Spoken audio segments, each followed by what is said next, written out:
सचिन, आप एक बात बताइए, आप सीमा जी से कहां मिले?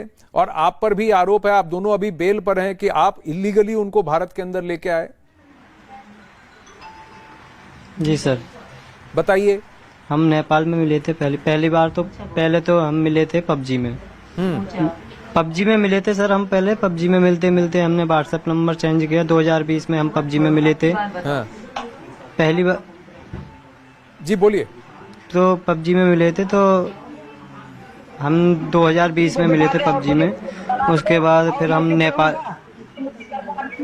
सरकार नहीं है, अंधेर नगरी तो नहीं है ना सर दुनिया में। गुलाम देखिए, मैंने आपको बार बार कहा है कि अभी आप बीच में ना बोलें। आप बीच में ना बोले। जब मैं आपको कहूं तब आप बोलें। देखिए, नहीं तो मैं ये गलत बात है। आपके चिल्लाने से मामला नहीं। आपकी बात सामने रखी गई है, सीमा की बात सामने रखी गई है। अब संजय बोल रहे हैं, मैं उनसे सचिन बोल रहे हैं, मैं उनसे पूछूंगा।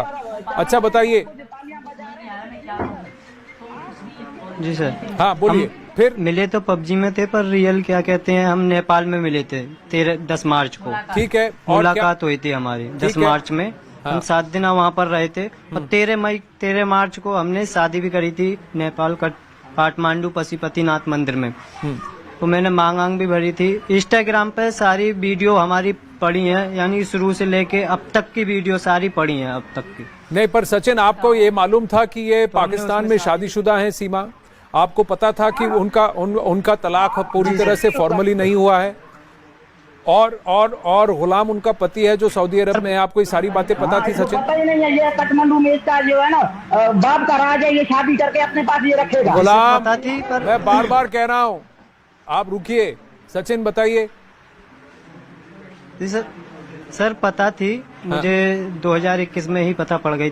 खैर, मुझे उससे कोई आपत्ति नहीं है। बालकों को मैं क्या कहते हैं अपने आप से ज्यादा चाहता हूँ, और क्या कहते हैं इसको भी अपने आप से ज्यादा प्यार दूंगा मैं। पर आप भारत के अंदर सीमा और उनके बच्चों को इलीगली लेकर आए?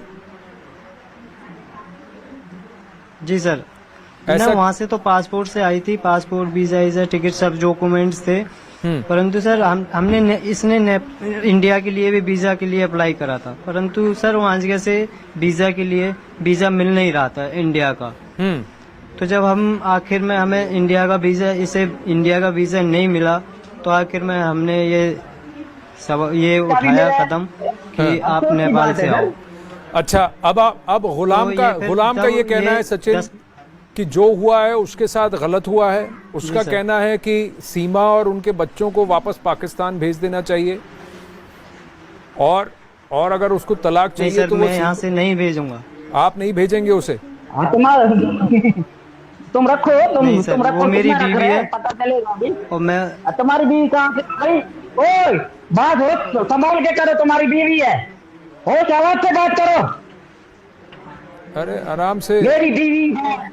अरे आराम से। अब आप सीमा जी, या तो उससे बात कर लो या मुझसे बात कर लो। नहीं, बात मुझ पे भी ठीक से करनी आती है फिर। नहीं, समझ गया। बात मुझ पे भी ठीक से करनी आती है फिर। नहीं, मैं समझ गया सचिन। आपको अपना आपा खोने की आवश्यकता नहीं है, ना ही गुलाम को है। हम सबसे बात कर रहे हैं। मैं आपसे जानना चाहता हूँ, देखिए, चीखा चिल्ली से कुछ नहीं होता। मैं आपसे ये जानना चाहता हूँ कि अब आप एक जने से बात करो ना पहले। जी, उसकी भी आवाज आ रही है, बोलिए सर। हाँ, मैं आपसे ये पूछ रहा हूँ सचिन, अब आप क्या करना चाहते हैं? गुलाम कहते हैं कि तलाक नहीं हुआ है, वो उनकी बीवी है, बच्चों को भी कस्टडी भी चाहते हैं। आपका और सीमा का और बच्चों का क्या कहना? सर इसका तलाक हो चुका है। इसका मौजवानी तलाक हो चुका है।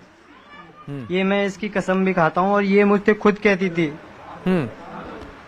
मैं इस पे अपने आप से ज्यादा भरोसा करता हूँ। ये मुझसे ना, मैं इससे एक बात भी छुपाता था, न ये मुझसे एक बात छुपाती थी। पर आप एक बात बताइए। दिन और रात हम कॉल पे रहते थे। जी, तो सचिन, मैं आपसे, अगर आपको सारी बातें पता है तो आपको ये भी पता है कि भारत के कानून का आपने कानून तोड़ा है। सीमा ने और उनके बच्चों ने भी भारत के अंदर इलीगली प्रवेश करके कानून तोड़ा है। तो अब इसका समाधान कैसे होगा? जी, मजबूर है। इसका समाधान कैसे होगा? वहीं गुलाम हैदर का कहना है कि उसके साथ तो हम पहले ही कह रहे हैं कि हम जी, हाँ सर, उसकी तो हम पहले ही कह रहे हैं कि हाँ, ये हम पे ये कदम उठा है, ये गलत, हम आने का तरीका गलत था। इरादा गलत नहीं था, परंतु आने का तरीका गलत था। वो उसके लिए हम यानी कि जो सरकार या हमारे हिंदू वो क्या कहते हैं जनता पार्टी यानी कि हमारी जो तो आप भाई आपके हैं जो और लीगल बहनों एडवाइजर्स है और वो जो हुक्म करेंगे हम आप वो follow मानने के करेंगे। लिए पर तैयार आपके हैं। परिवार में सचिन, क्या उन्होंने सीमा को कबूल किया है, उनके बच्चों को कबूल किया है? जी सर, तन मन धन से कबूल किया है सबको। आपके परिवार में किसी ने रोका नहीं है आपको? सब क्रैम में आ रहे नहीं हैं, सब सर। किसी ने नहीं रोका, सब अंदर जाएंगे। हाँ अब आप कह रहे हैं आपके परिवार में किसी ने नहीं रोका। अच्छा सीमा जी, एक बात बताइए, इसका विकल्प क्या है?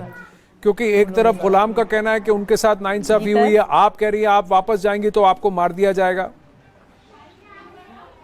सर इनके साथ कोई नाइंसाफी नहीं हुई। अब ये तीसरी चौथी भी शादी आराम से कर सकते हैं, इनमें ये चलता है 1 लाख देंगे 2 लाख देंगे तो इनको लड़की मिल जाएगी इनके गांव में से बता रहे मेरी घर वाली ही। ये इनको चिंता नहीं है। और इनके पहले भी 2 बच्चे हैं, तो वो उनकी जब वो आज तक स्कूल का उन्होंने मुंह नहीं देखा तो मेरे बच्चों को क्या खा के स्कूल पढ़ाएगा? जब पहले 2 बच्चे हैं, मेरे बच्चों से बड़े हैं, बेटी तो बेच दी गई बेचारी की, अब तो शादी भी हो गई। तुम्हारे बच्चे मेरे बच्चे नहीं है अभी। तुम्हारे बच्चे हो गए, उनका नहीं करा तो मेरे बच्चों का क्या खाक करेंगे ये? आप मेरे इनसे बच्चे नहीं, पूछें। हैदर के फिर भी बच्चे अगर मेरे हैं, बच्चे हैदर के जाना बच्चे चाहते हैं, हैं तो मैं मना नहीं कर रही। मैं हर बात से एग्री हूँ। मुझे जबरदस्ती में बच्ची तो नहीं हूँ, इनकी बेटी तो मैं नहीं हूँ ना कि बस मैं मुझ पे हक बनता है और मुझे अपने पास ले जाएंगे। अगर मैं इनकी शादी में भी हूँ फिर भी मेरा अधिकार है, मैं कह सकती हूँ इनके साथ नहीं रह सकती। आप अभी जाके भारत में जबरदस्ती कोई बैठ भी के नहीं जो तू बोल रहा है कि मुझे तलाक दे, ऐसा कोई तलाक हुआ जबरदस्ती का? नहीं, पर एक बात बताइए गुलाम, अगर ये वापस नहीं आना चाहती, आप जबरदस्ती ने वापस क्यों बुलाना चाहते हैं? और ये कह रही है कि आप बच्चों के अगर बच्चे आना चाहते हैं आपके पास ये भेज देंगी। इसने चोरी आया सर। वो ये कह रही हैं गुलाम आपको कि अगर बच्चे वापस आना चाहते हैं वो भेज देंगी। आप लेने को तैयार है? बच्चों को एक्सेप्ट करेंगे? क्यों नहीं लेना? मैं सीमा को भी लेने के लिए तैयार हूँ, बच्चों को भी सर लेने के लिए तैयार पर हूँ। वो नहीं, अगर वो नहीं आना चाहती हैं तो आप जबरदस्ती क्यों कर रहे हैं? मैं पूछ रहा नहीं हूँ। आना चाहती मेरे बीवी, चलो अल्लाह ना करे तुम्हारा बीवी किसी के साथ जाए, बस उसको बोले मेरे बच्चों को भी लेके जाए, आप चुप करोगे? बोलोगे ठीक है? आप अब अगर उसने फैसला कर लिया, अगर उसने फैसला कर लिया मेरे साथ नहीं रहना, मैं जबरदस्ती बिठाकर मैं क्या करूंगा? आप मुझे बताइए, आप मुझे बताइए, जो व्यक्ति आपके साथ नहीं रहना चाहता तो क्या उसकी कोई, अगर जो व्यक्ति आपके साथ नहीं रहना चाहता उसे आप जबरदस्ती अपने साथ रखकर आप क्या करेंगे? मुझे बताइए। अरे एक कानून तो है ना, कानून है, कोई तरीका है, कानून है, तरीका है, तो आप कानूनी तौर पर उसको तलाक दे दीजिए। कानून ही तो कहता है ऐसा। औरत को अच्छा हक अभी है मैं बस उसके अपनी कहने आवाज पे कानूनी तौर पे मेरे घर बेच के बच्चों को, कानून ही तो कहता है और औरत ये अपना इतना बड़ा हक है क्राइम अपनी करके आवाज अभी बैठ रहा है कि मुझे चाहे तलाक दो, पाकिस्तान का मैं बस कानून या सब भारत कुछ का भूल के कानून उसको तलाक दे दूं वो सर हक है आपके कहने उसको पे? आवाज उठाने का। आप मुझे बताइए, आप मुझे बताइए गुलाम जी जी जी सर जी आप कहिए। जी सीमा, आप कुछ कह रही थी? जी सीमा। जी सर, भारत का कानून हो या पाकिस्तान का कानून, ये हक देता है औरत को अपनी आवाज उठाने का। ये इनका गांव नहीं है या पाकिस्तान के वो गांव नहीं है जो 2 जूते मारे औरत को बिठा दिया, जैसे आप बोलेंगे वैसे बोलेगी। मैं उनमें से भी नहीं हूँ। जब मैं पाकिस्तान से यहाँ तक आ सकती हूँ, क्या मैं इससे नहीं लड़ सकती? और दूसरी बात, अगर मैं पाकिस्तान आई भी, तुम लोग मार दोगे, मार दो, पर तुम्हारी तो कभी भी नहीं बनूंगी, ये तुम याद रखो, क्योंकि मैं इनकी पत्नी हूँ और इनकी होके मरूंगी। मैं नहीं मारूंगा सीमा, आप समझ जो, बच्चों का फ्यूचर का मसला है, मैं आपको नहीं मारूंगा। मैं जिंदा भी नहीं रहूंगी अगर सचिन से दूर हूँ, तो मैं जिंदा भी तो नहीं हूँ।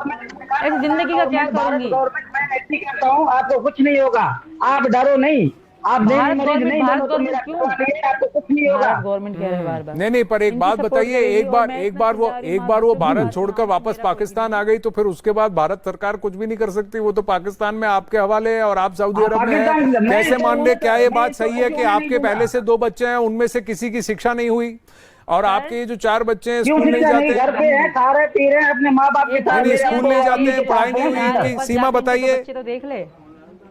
जी सीमा, क्या कह रहे हैं जी आप? सर, बिल्कुल नहीं, उन्होंने स्कूल का मुंह तक नहीं देखा। इनके खानदान में सब गाय भैंस चारते हैं और क्राइम करते हैं, चोर